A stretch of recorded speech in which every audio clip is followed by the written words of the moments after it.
Vamos aos melhores momentos da entrevista coletiva do técnico.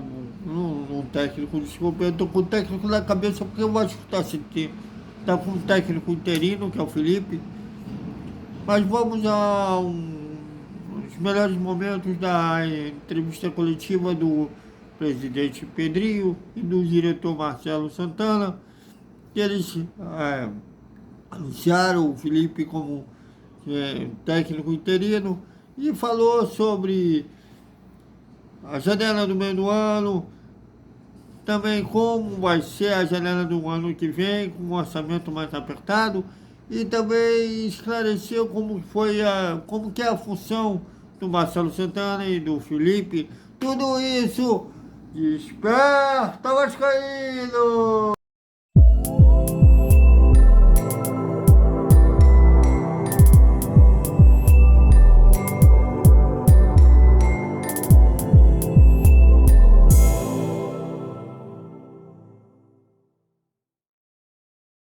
Salve, salve galera do Vascão. Bom dia pra todo mundo. E sábado a bola rola e como rola em São Januário, antepenúltima rodada do Campeonato Brasileiro, Vasco e Atlético Goianiense às 9h30 da noite. Que olha, é um jogo que eu acho que o Vasco é amplo favorito para a partida. O Atlético Goianiense já está rebaixado, é o lanterna do campeonato. E olha, se não vencer o Atlético Goianiense, bom, eu acho que ingrediente não falta para os 3 pontos, até porque tem um novo técnico agora, o Felipe, vai assumir o time nesses 3 últimos jogos.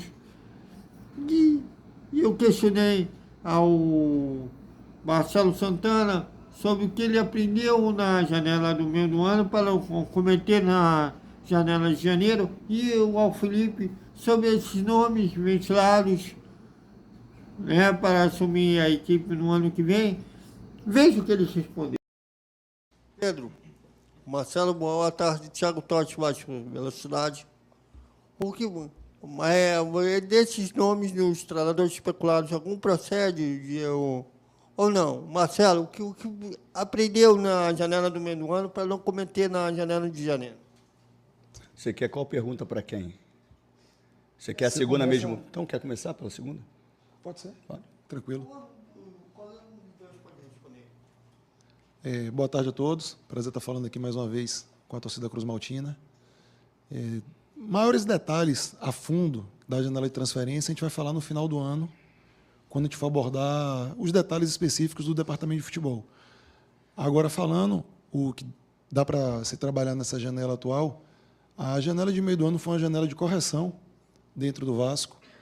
A gente, desde o meu anúncio até o final da janela, foi anunciado no dia 1º de julho, a janela fechou no dia 1º de setembro, a gente teve a decisão de efetivar o Rafael Paiva como nosso treinador, e naquele primeiro recorte de trabalho do Paiva, a gente tinha uma campanha com 10 vitórias, 3 empates e 2 derrotas.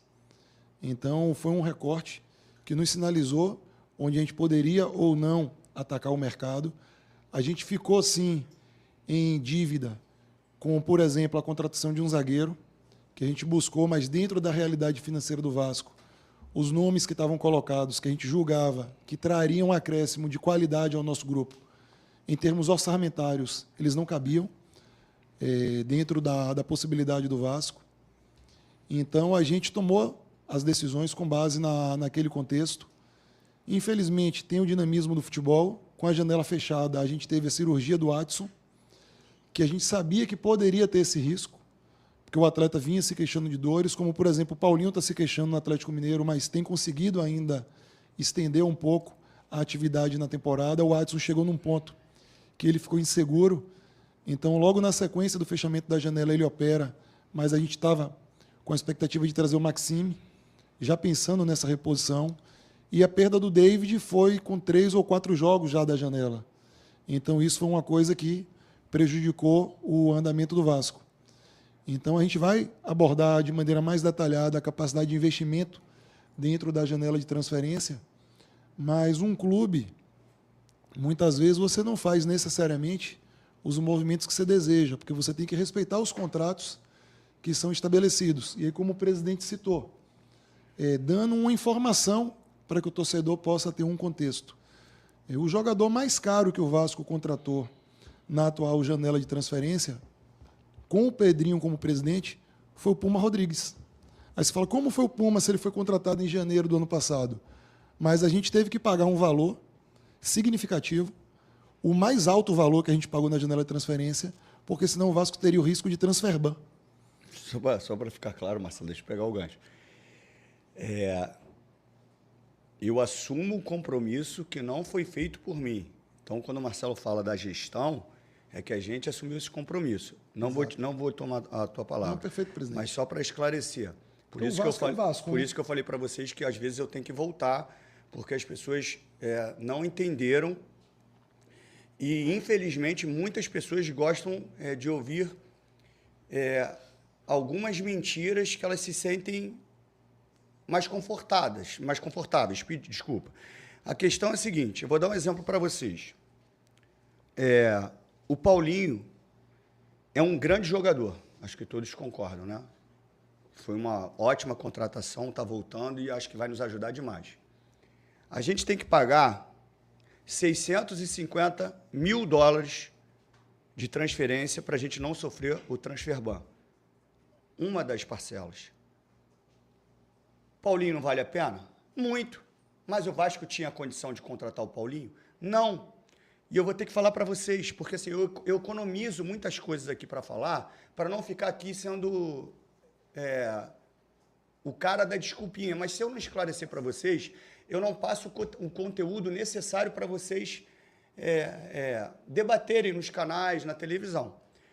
Se eu não tenho condição de pagar um jogador nesse nível, eu não posso trazer. E muitas pessoas falam, mas você fala que está sem dinheiro, eu trouxe o Coutinho. O Coutinho estava na conta de uma dobra de sócio-torcedor. Eu não gasto R$1 com o Coutinho.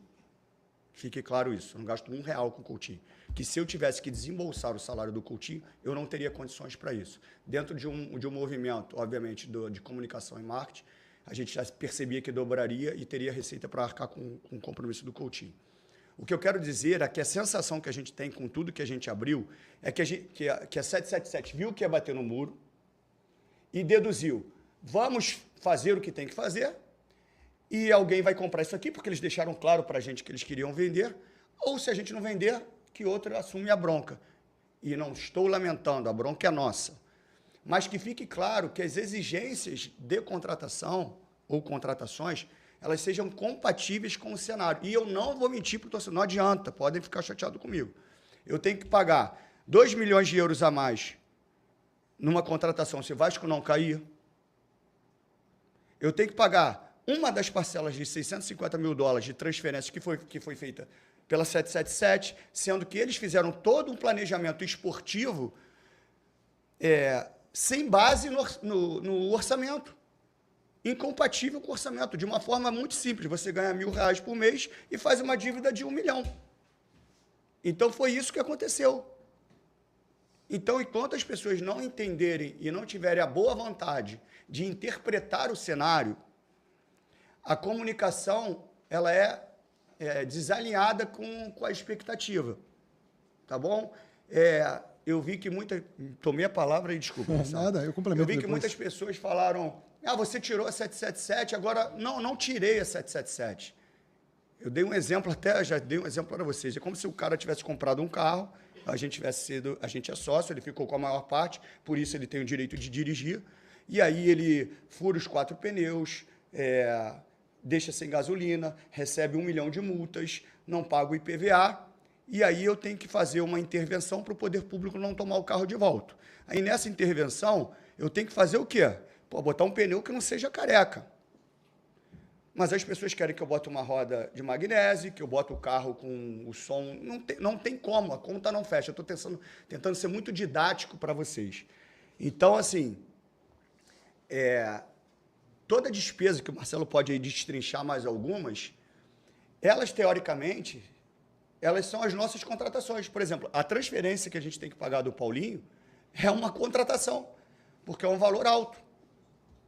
é um valor muito alto, que o Paulinho merece ser comprado pelo valor que foi, porque ele joga muito. Essa não é a questão. A questão é a seguinte, se eu não tenho dinheiro para comprar o Paulinho, eu não poderia ter comprado. Essas situações que a gente está trazendo não são parcelamentos apenas de compra, porque todos os clubes, naturalmente, eles parcelam a aquisição dos jogadores. Foram parcelamentos que o Vasco não pagou as parcelas, o Vasco foi acionado na FIFA, o Vasco já perdeu na FIFA, então está comprovado o débito, e ou o Vasco paga, ou o Vasco tem um transfer ban. Porque tem situações que às vezes a gente pode contratar um jogador, por exemplo, uma conta fácil, contratou o jogador por R$1 milhão. Você paga ele em 4 parcelas de 250 mil em cada semestre. Digamos, a gente pagou 2 parcelas agora, ano que vem a gente faz o complemento de outras parcelas, isso você dividiu, mas você está honrando esse compromisso. Esses compromissos que a gente está sinalizando são compromissos que não foram honrados, o Vasco foi processado, o Vasco perdeu na FIFA e não tem mais como recorrer. Para vocês terem dimensão de desde quando esses atrasos vinham acontecendo e que impacta na janela de transferência. E que eles sabiam, porque desde 2022 que eles tinham uma dívida muito maior do que receita, que eles já estavam falidos e mesmo assim eles fizeram tudo o que eles fizeram. E ninguém aqui está reclamando, nem dando desculpa. Eu só estou pontuando para vocês, até para construir melhor o conteúdo para vocês aí nos debates. Com relação ao treinador, como a decisão foi tomada ontem, tem muitos treinadores que surgem, né? Obviamente, muitos nomes, e são os nomes que estão livres, alguns, obviamente, que estão trabalhando.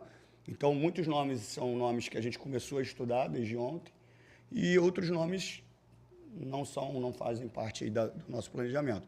Mas agora é um desgaste, obviamente, que a gente tem que encaixar, que a gente pensa um pouco de futebol, que cabe dentro do orçamento, né? E que a gente possa ter uma temporada boa. Que eu falei até da temporada, assim, pegando o cenário todo, foi um time que a gente encontrou com muita dificuldade no início, e a gente consegue, obviamente, chegar a uma semifinal de Copa do Brasil, podendo ter ido à final, e esperando a definição do que pode acontecer ainda no Campeonato Brasileiro, em termos de classificação. Não é o que o Vasco merece, obviamente, disputar títulos, brigar por grandes competições, e eu não vou prometer quando isso vai acontecer. Agora eu vou trabalhar para que isso seja o mais breve possível. Mas o momento é ruim, o desempenho é ruim, mas isso não quer dizer que, devido ao que a gente encontrou, que foi um ano trágico, poderia ter sido. E a gente espera que termine de uma forma positiva. E também foram questionados como vai fazer com a janela de janeiro, já que eles já até mencionaram na minha pergunta problemas que tiveram, para não ser punido com o transfer ban, o caso do Paulinho, que eles mencionaram, do Pumita Rodrigues, e um orçamento deve ser, um investidor deve ser menor do que no ano que vem. Como que eles vão usar a criatividade para reforçar a equipe? Veja. Eu tenho aprendido muito, e na televisão eu fui um dos caras que modifiquei, com muita humildade mesmo, muitos pensamentos ali de comentários. E eu sempre preguei sobre permanência de treinador, tempo de trabalho, encontrar o perfil ideal do treinador. E no dia a dia eu tenho visto que as coisas são muito diferentes, e foi um aprendizado para mim, eu já falei isso para vocês. Se eu voltasse hoje para a televisão, eu teria o mesmo comentário, mas eu acrescentaria algo diferente, que o dia a dia pode fazer com que a gente tome decisões fora das nossas convicções. Eu continuo com as mesmas convicções de sempre, que eu falava na televisão, mas muitas vezes eu não vou conseguir aplicar elas no momento que eu desejo. E isso é um aprendizado para mim, e não me envergonhe se eu tiver que pedir desculpas pelos comentários que eu fiz, e hoje eu faria de forma diferente, porque o dia a dia, o Renato Gaúcho sempre falou muito isso, né? Aí do ar-condicionado é mole. E apesar de eu ter jogado, eu achava que a gestão ia prevalecer sempre com o seu conceito, mas para ficar claro também, dentro desses meus comentários, eu sempre falava assim, mas o sistema também faz com que, às vezes, o gestor tome uma decisão que ele não queira. De repente, uma pressão pública da imprensa, que na época eu fazia parte, eu falei, de nós, da imprensa, uma pressão do torcedor, com muitas vezes ameaça, e para ficar claro, a decisão do Paiva não tem nada a ver com isso. A decisão foi uma convicção minha e da gestão esportiva, não foi de pressão nenhuma. Então, assim, eu peço desculpas para quem se sente ofendido que eu comentava uma coisa e, na prática, eu estou tendo que agir diferente. Não sou mau caráter por isso, não sou falso por isso e aprendi. E foi realmente uma mudança de pensamento que eu acrescentaria. Então, respondendo a tua pergunta, é difícil a gente encontrar o que eu penso de futebol, o que a gente tem no mercado e que caiba dentro do orçamento.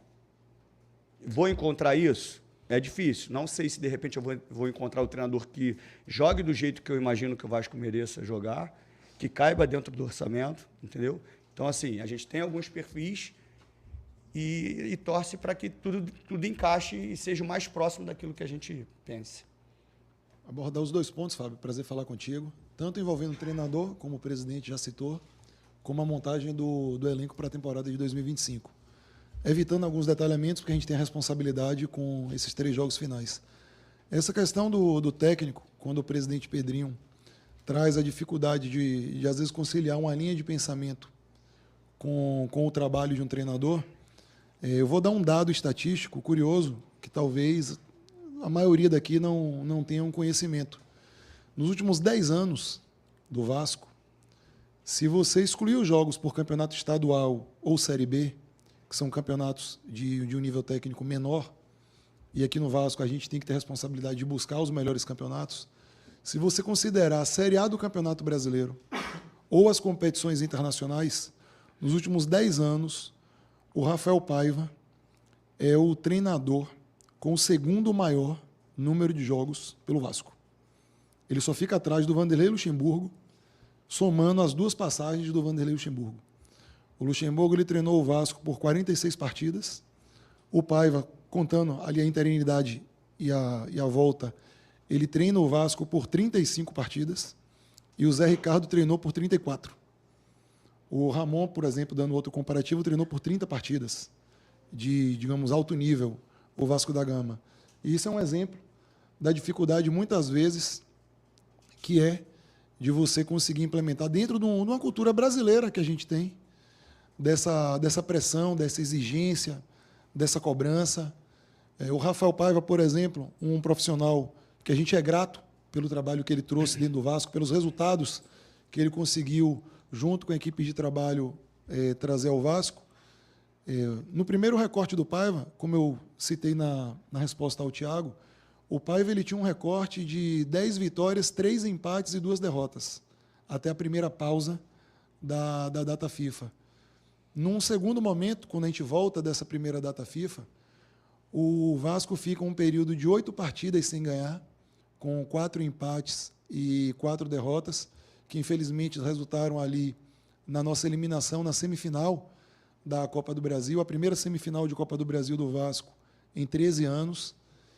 A gente consegue vencer 2 partidas contra Cuiabá e Bahia, e depois a gente tem novamente 2 derrotas em sequência, para o Botafogo e o Fortaleza. E aí teve muita gente que ainda questionou, troca o treinador, por essa questão cultural. A gente preferiu dar uma continuidade ao Paiva por acreditar que as pessoas precisam de tempo para fazer o seu trabalho e não pode ser sempre numa primeira oscilação que você faça as mudanças das pessoas. Então, a gente teve um novo período, coincidiu de uma nova data FIFA, onde a gente teve um tempo para poder trabalhar novamente. Só que, infelizmente, nesses 2 jogos que a gente teve mais recentes, contra o Inter e no jogo de ontem contra o Corinthians, o resultado não foi o positivo, mas também algo que o presidente sempre nos cobra dentro do departamento de futebol, que a gente não consegue controlar o resultado, a vitória, o empate e a derrota. Mas a postura a gente não pode negociar. E a imagem que a gente teve desses 2 últimos jogos nos gerou um pouco de preocupação, e a mudança de rota é para buscar devolver o Vasco a uma competição internacional. O Vasco, nos últimos 10 anos, ele jogou por uma vez a Copa Libertadores no ano de 2018 e ele jogou a Sul-Americana por uma vez no ano de 2020. Então, a gente tem essa responsabilidade de, depois de 5 anos, levar o Vasco a uma competição internacional. Então, temos, em alguns momentos, essa dificuldade de encaixar o que a gente crê, o que a gente acredita, de modelo de jogo, de modelo de negócio que eles têm que conversar, porque no Brasil todos os clubes têm uma dependência da negociação de atletas para fazer o encaixe dentro do orçamento, e aí entra justamente no segundo ponto que você pergunta, de como fazer um 2025 mais competitivo, tendo as dificuldades que o Vasco tem. Primeiro, com a chegada do presidente, o retorno da credibilidade. Todas as transferências que a gente está pagando, que a gente está fazendo, o Vasco está pagando as transferências. Todos os atletas que a gente contratou, o Vasco está pagando. Não só os clubes que o Vasco contratou, como os próprios atletas. Nesses 4 meses e meio que eu tenho como diretor executivo de futebol do Vasco, a gente já chamou 12 atletas do Vasco para renegociarem luvas que estavam em atraso. Desses 12, 10 nunca tinham recebido nenhuma luva do Vasco da Gama. Compromissos assumidos numa administração anterior que nunca tinham sido honrados nenhuma parcela. No final do ano agora eu já tenho um compromisso de no mínimo mais 4 jogadores a gente chamar para fazer um acordo para repactuar esse débito, para honrar. Então essa recuperação da credibilidade é o primeiro ponto. Segundo ponto, mudança em determinado contexto do perfil do atleta que a gente vai buscar. O Vasco, na janela, quando eu chego aqui, tinha um olhar muito voltado para jogadores do futebol internacional. Tanto que o Vasco hoje tem 9 atletas estrangeiros dentro do seu elenco, que na Série A do Campeonato Brasileiro é o limite para serem relacionados ao mesmo tempo dentro do jogo. Isso significa que o Vasco vai deixar de contratar jogador estrangeiro? Não. A gente não tem nenhum preconceito contra jogadores estrangeiros. Olha o nome do nosso clube, Vasco da Gama. Eu, pessoalmente, tive a oportunidade de morar em 3 países, então não tenho problema nenhum com atletas estrangeiros, mas o Vasco tem que trazer os estrangeiros que gerem retorno imediato dentro do campo, ou então jogadores que sejam economicamente mais interessantes. Senão, é melhor a gente investir em jogadores dentro do mercado brasileiro, porque é mais fácil de você negociar com os clubes, é mais fácil de você ter um convencimento direto com o jogador. É a própria base. A própria divisão de base que a gente tem trazido uma utilização é importante com o DNA do Vasco. E só pegar um O gancho, Vasco é a equipe do Campeonato Brasileiro que tem mais gols marcados por jogadores sub-20 na Série A do Campeonato Brasileiro. Só pegar um gancho do Marcelo, porque assim, primeiro que o meu compromisso é honrar com aquilo que eu me comprometo. E, paralelo a isso, pagar as dívidas. Eu vou fazer de tudo para pagar as dívidas. Se isso não acontecer, não adianta, a gente está enxugando o gelo. Partindo desse princípio, quando a gente faz esse movimento de credibilidade, de chamar todo mundo para negociar e pagar, isso também pode também dar um pouco de tranquilidade para esses empresários entenderem que nós estamos aqui para honrar os compromissos. Porque fica muito difícil, se eu não fizer isso, que eu acho que aconteceu um pouquinho, não por nós, pela gestão passada, como é que eu vou trazer um jogador de um empresário que ele está com 500 dívidas ali? Eu estou falando de um jeito bem popular mesmo. Cara, ele vai falar, ele pode, para não ser indelicado, ele vai me enrolando, não, mas aumenta o salário do cara, não, o cara quer isso, mas de repente ele tá dificultando por tudo que foi criado anteriormente. Então, muitos jogadores que não optaram pelo Vasco são diversos aspectos, e um é esse. Então, a gente reorganizando, criando um cronograma de pagamentos para essas dívidas, a gente começa a ter credibilidade no mercado de novo, para ter um ponto de 25 mais positivo. A gente fiz questão, falei isso para o grupo financeiro, que a gente não adiantasse nenhuma receita de 2025. A gente tinha que se virar para honrar 2024 e a gente vai terminar o ano em dia, 13º, tudo, sem nenhum adiantamento em 2025. Isso foi uma guerra e agradeço muito ao Amodeu, ao Rafa, que é o CEO e o CFO. A gente também passando de fase na Copa do Brasil, isso facilitou. A credibilidade da gente esticar as parcelas de pagamento, com isso a gente gera fluxo de caixa, alguns novos investidores, para a gente retomar a credibilidade, para dar sequência aí e tentar fazer cada vez mais um time mais competitivo. Exato. E com relação à forma, desculpa, não foi só a derrota, a forma na derrota. Tiveram vitórias que a forma também não me agradou. E não é uma crítica ao Paiva especificamente, estou falando do que eu prego ali dentro do vestiário. Tiveram jogos com o próprio Cuiabá, nós ganhamos aqui e a forma não foi a que a gente imagina. Porque a torcida do Vasco, ela é zero exigente. Ela só quer que lute. Ela só quer que honre. Ela não está em busca nem de um craque, de um gênio. Ela só quer um time que deixe a vida dentro do campo. E é isso que eu vou fazer. O jogador pode ser craque, pode ser limitado, mas ele tem que sair dali de campo honrando o torcedor do Vasco. A torcida do Vasco merece um time que deixe tudo em campo. E ela reconhece isso. Então, assim, a torcida do Vasco é zero exigente. Zero. Está 40 anos sofrendo um monte de sacanagem. Então, ela é zero exigente. Então, o que a gente quer é só que o Vasco seja competitivo. Tarde, Pedrinho. E o colega Lucas Pedrosa, abraço ao Lucas Pedrosa, que foi um anjo para mim, que, a bateria acabou e eu vim de carona com ele. Questionou ao Pedrinho, ao Marcelo Santana, sobre a função do Felipe como diretor técnico, do Marcelo Santana. Eles esclareceram como que é o trabalho deles. Veja. Aqui existe uma governança ali, né? A gente sabe que tem um lado, uma briga interminável aqui interna política e muitas pessoas usam sempre para, quando elas querem atingir um termo associativo, como se isso fosse um menosprezo a qualquer situação. Para deixar claro, mais uma vez, a gente está em busca do investidor, enquanto eu estiver aqui, a gente vai buscar um investidor. Quando isso vai acontecer, a gente não sabe.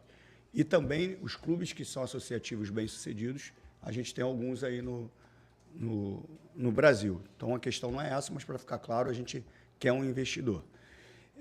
Existe uma governança, né? E ela parte do princípio de uma empresa, ela é muito bem elaborada, essa governança. A função do Felipe, quando a gente usa o termo diretor, dá uma sensação mais executiva. Mas ela tem um complemento, é diretor técnico. O Felipe ele é formado na questão técnica. Então, dentro do cenário do CT, ele tem um diálogo com os atletas, uma relação com o treinador e uma elaboração em formação de elenco junto com o Marcelo. Muito mais na direção técnica. É identificado os setores necessários. O Felipe entra com uma avaliação técnica junto com a equipe de scout, de análise de mercado e desempenho. Essa avaliação senta o Marcelo, o Felipe e todo esse processo ali que existe. Quando ela entra por um termo, o Marcelo também dá uma opinião técnica, mas quando ela entra por um termo de transação, o Felipe sai de cena e o Marcelo assume toda a questão da burocracia de transação, até, obviamente, dentro do orçamento, subir para o Amodeu, que é o nosso CEO. Então, o cronograma é esse. O Felipe é um cara técnico. Ele tem uma questão técnica. Muitas pessoas associam, e não é uma defesa ao Felipe, pelo jeito do Felipe, e a tua pergunta também dele não falar, né? O Felipe é um cara muito fechado, mas agora ele vai ter que falar, né? Obviamente, porque ele é o treinador aí durante esses 3 jogos.